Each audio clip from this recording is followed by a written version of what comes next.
저희는 그냥 집 앞에 스쿠터 타고 이렇게 나가서 잠깐 수영하고 바로 집에 와서 샤워하고, 이게 말도 안 되는 장점입니다. 어제는 조금 추웠거든요. 이제 좀 가을 바람이 불더라고요.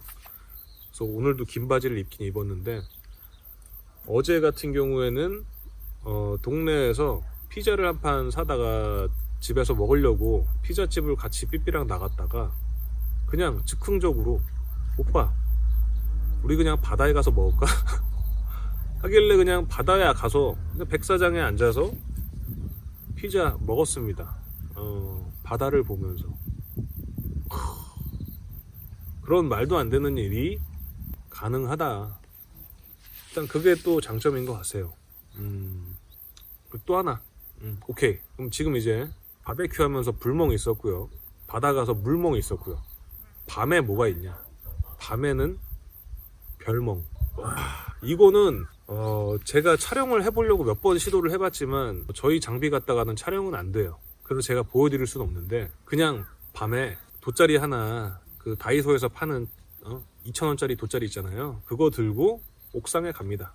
옥상에 가서 그냥 들어 누워서 딱 하늘 보면은 말이 안 나와요, 진짜. 친구들이 서울에서 이제 놀러 온 적도 있었는데 그 친구들도 보고 깜짝 놀랍니다. 왜냐? 서울에선 절대 볼 수 없는 그냥 깨끗하고 깜깜한 하늘에 별들이 무지하게 많아요. 진짜 생각보다 너무너무 많아요. 그리고 이제 어둠에 좀 익숙해진다. 한 5분만 지나도 안 보이던 별들이 막 보여. 그러면서 와, 뭐 별이 이렇게 많았나 싶을 정도로. 그리고 또 삐삐 같은 경우는 살면서 별똥별을 한 번도 본 적이 없었다고 합니다. 그 정도로 하늘을 안 보고 살았던 거겠죠. 저도 뭐 별똥별 본 적은 있었지만 많지 않았는데, 여기서는 그냥 옥상 가서 들어 누우면은 거짓말 안 치고 10분에 하나씩은 봅니다. 최소한 1시간에 뭐 한 4, 5개는 봐요. 그리고 정말 큰 별, 막 무슨 주먹만한 별똥별도 보고 깜짝 놀랐어요. 막 UFO인 줄 알았어. 막 엄청 큰 게 막 그냥 꼬리 그냥 쫙 하면서 떨어지는데, 그거를 봤을 때 그 행복감은 쇼핑을 가서 뭐 좋은 거를 하나 샀을 때 행복감, 이런 거랑은 좀 결이 다르죠. 아무튼 서울에서는 느낄 수 없는 다른 행복이 있더라. 막상 여기서 지내보니 다른 것과 좀 바꿀 수 없는 결이 좀 다른 그런 어나더 행복 같은 게 굉장히 많이 있습니다. 물론 이제 서울을 떠나서 시골로 오려고 하는 사람들의 걱정은 뭐냐? 여기 와서 뭐 먹고 살지?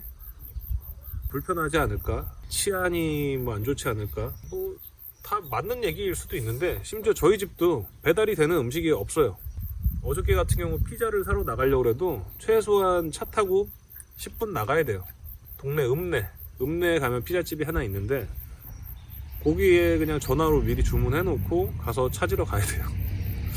그런 게 이제 단점이라면 단점일 수 있는데, 저는 그것도 딱히 이렇게 단점으로 아직 와닿지는 않습니다. 오히려 여기에 이사 오고 나서 맨날 음식도 많이 해먹게 되고, 그러면서 삐삐랑 둘이 오손도손 진짜 리얼 신혼생활 하는 것 같고, 인스턴트 음식 덜 먹게 되니까 뭐 딱히 운동 같은 거 하지도 않는데 몸도 좀 좋아지는 것 같고, 또 요리하는 재미도 있고 좋습니다. 예. 저가 이제 이사 온 지 2달 반 됐는데 단점을 벌써부터 많이 느끼고 있다면은 저는 귀촌을 잘못 온 거겠죠. 근데 저는 아직까지는 그런 것들도 단점으로 생각된다기보다는 약간 불편한 거는 있다. 그리고 벌레를 또 무서워하시는 분들이 있을 수 있죠. 벌레 많습니다. 여기 일단 마당이 다 잔디밭이기 때문에 풀벌레 소리가 24시간 들리고요. 잠자리, 귀뚜라미, 메뚜기, 뭐 사마귀, 여치, 뭐 이런 거 다 있는 것 같아요. 한 번씩은 봤어요.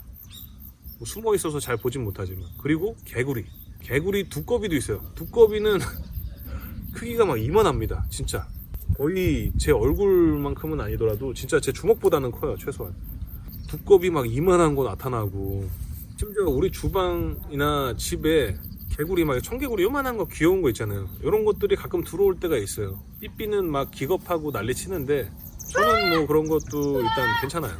그냥 손으로 이렇게 잡아서 창밖으로 내보내주고. 아, 거미도 좀 있고, 바퀴벌레 이런 건 없습니다. 그래도 서울에서는 오히려 바퀴벌레 이런 게 나올 수 있지만 두꺼비가 잡아먹는지 바퀴벌레는 없더라고요. 뭐 풍뎅이 막 이런 거 조그만 거, 막 무슨 그 방구벌레, 노린재, 나방, 그러고 보니까 꽤 많네요.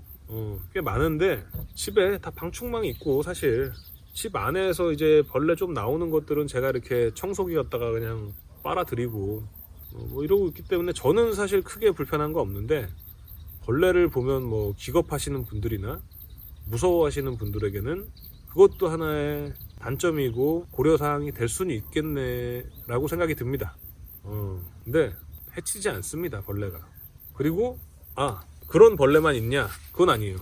밤에 마당 위를 반딧불들이 날아다닙니다. 이것도 실제로 보면 너무너무 황홀합니다. 반딧불도 이렇게 손으로 잡아봤거든요. 잡아서 이렇게 봤더니 꼬리에서 정말 야광색, 초록색 불이 반짝 막 이러면서 날아다니면은 막 그냥 진짜 뭐 팅커벨 같은 애들이 막 날아다니는 것 같고, 그런 또 반딧불을 볼 수 있는 그런 또 장점도 있죠. 그래도 제가 뭐 아무리 그렇다 해도 벌레가 나온다는 사실은 팩트입니다. 벌레는 꽤 많습니다. 근데 어떤 분은 이렇게 얘기를 하시더라고요. 벌레들도 서울에서는 못 살기 때문에 이런 데에 있다. 그 얘기를 듣고 여기가 사람 사는 데구나. 그래, 벌레들도 안 사는 서울에서 내가 여태 살았구나. 약간 그런 생각을 한 적도 있었습니다. 어쨌든 뭐 그게 장점이자 단점이 될 수 있고요. 또 멍으로 따지자면 그런 게 있어요. 일단 미세먼지가 없이 매일매일 그냥 하늘이 깨끗하기 때문에, 여기 귀촌하고 나서 처음 한 2달 정도, 최근까지도 정말 그냥 매일매일 노을을 보러 다녔어요.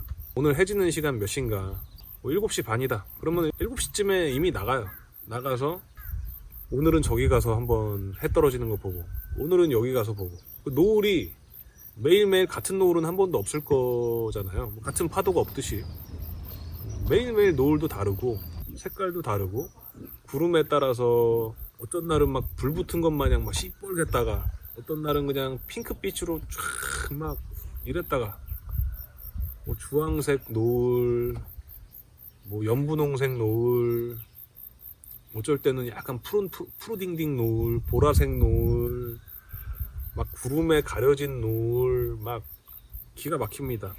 그래서 처음에는 맨날 정말 노을 보러 다니면서 우리끼리 얘기가, 우리는 노을 뭐 사냥대다 해가지고 맨날 카메라 들고 노을 찍으러 다녔습니다. 그냥 그거 노을 지는 거 뭐 한 20분 정도 멍 때리다 보면은 그냥 행복해요.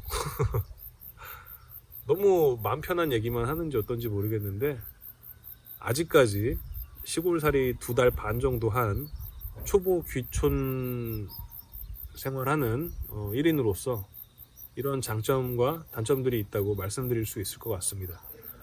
오늘 제가 이렇게 뭐 대본이 있는 것도 아니고 그냥 일어난 지 지금 얼마 안 됐어요. 나와서 급하게 이렇게 한번 영상 만들어 봤는데, 다음에는 이제 댓글로 뭐 만약에 궁금하신 거나 뭐 이런 의견들 달아주시면은 제가 그런 거 참고해서 영상 한번 또 만들어 보겠습니다. 아직까지는 저한테 단점이 별로 없기 때문에 다음에는 좋은 점, 시골 살면 좋은 점, 아니면 저희가 시골 오게 된 이유, 집을 어떻게 구했는지, 아니면 왜 거제도로 오게 됐는지, 뭐 이런 뭐 다양한 것들이 있을 텐데, 혹시라도 댓글로 그런 거 남겨주시면 그거 반영해서 다음 영상 또 만들어 보겠습니다. 아무튼 지금까지 배짱이었고요. 삐삐는 지금 편집합니다. 또 이거 찍은 거 편집 던져줘야죠. 감사합니다. 또 찾아뵐 수 있도록 댓글과 좋아요 이런 거 좀 눌러주시면 영상을 만드는데 정말 큰 힘이 됩니다. 감사합니다.